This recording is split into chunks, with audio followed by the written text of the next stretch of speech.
Hello everyone, thank you for joining me. Today I wanted to talk about the importance of understanding that nobody thinks like us, that each one of us has a very unique perspective on life, on what is going on other people's behavior, which has a lot to do with our past, our upbringing, our culture, and our life experience. To me, that understanding that the person with whom I'm in a relationship doesn't think like me was eye-opening and transformational. When I understood that, it became clear that in order for us to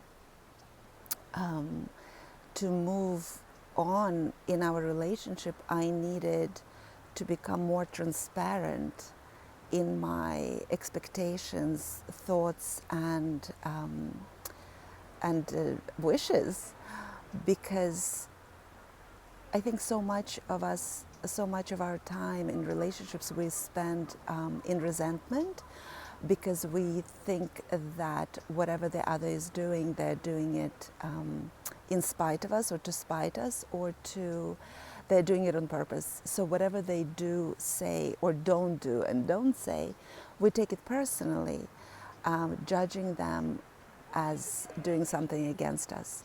And what I understood is that when it becomes clear that what other people think, the way other people view life and the same experience, for example, we can be going through exactly the same thing, witnessing exactly the same experience, but have very different reactions to it, because once again it has so much to do with our filters toward life, our past experience, the baggage, the conditioning with which we come into the situation. And when I understood that the other person has a very different perspective on things than I do, it was eye-opening. And I understood that transparency, which is what we resist in our relationships, but actually transparency, which means communicating in truth what we feel, what we think, what we expect, is actually instrumental for us to have rewarding or fulfilling relationships. So in my relationship, for example,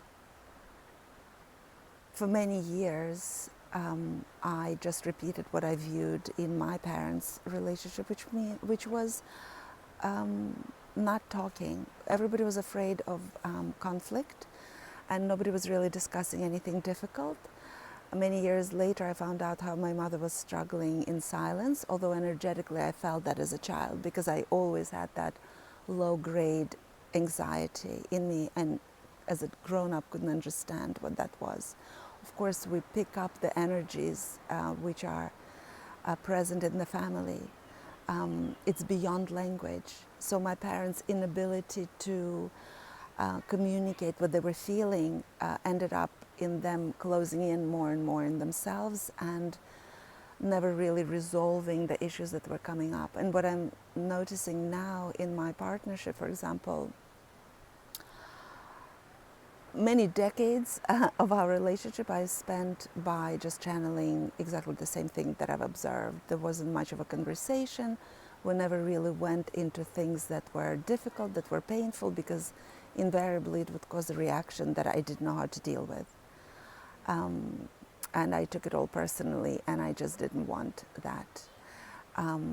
It brought us to, it just created more and more space between us, and until it became so wide, the space between us became so wide that it was impossible to bridge. And now, as we are taking first hesitant steps in trying to communicate things that are difficult, the reaction is familiar in that there is raised voices and there are, emotional outbursts, but I can now handle it because I know how to self-regulate, and I also know not to take it personally. And because I understood how difficult it is to express emotions, in me even, I now can extend that compassion to my partner.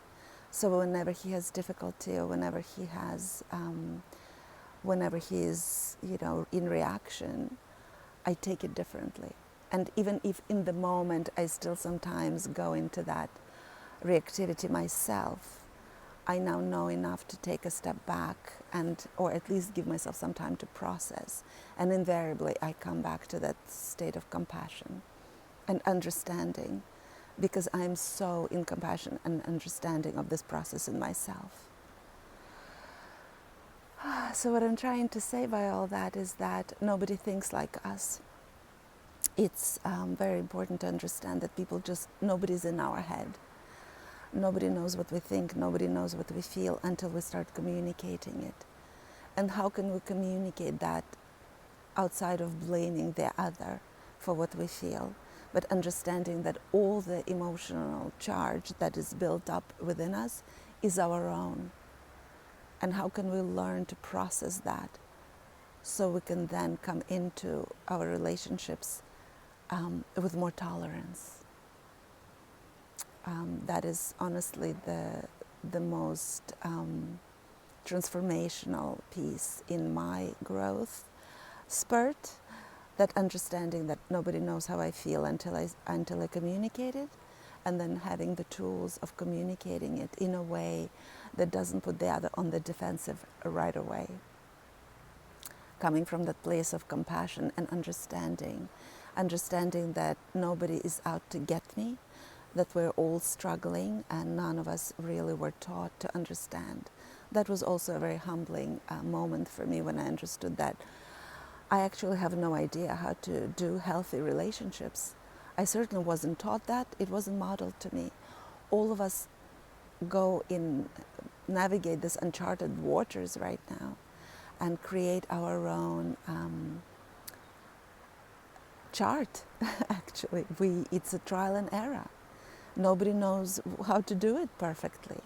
So can we allow ourselves to go on this adventure of learning how to communicate in this new way, in this transparency, and not take the reactions of the other personally, and understanding that their reactions are theirs. And all of us need to learn how to emotionally regulate and then communicate nonviolently. That's, to me, one of the most important things that I've learned in my journey. Thank you for joining me. I hope this gives you plenty of food for thought, and please feel free to reach out to me. I am so eager to share this wisdom, to share these techniques, to share these tools, because I really believe that this is what's going to change the world. Each one of us taking the responsibility to learn how to self-regulate will create ripples that in our relationships, and each of those relationships then will take it farther into their relationships. And that's the virus that's contagious and extremely positive. Join me on this journey, and thank you for being here.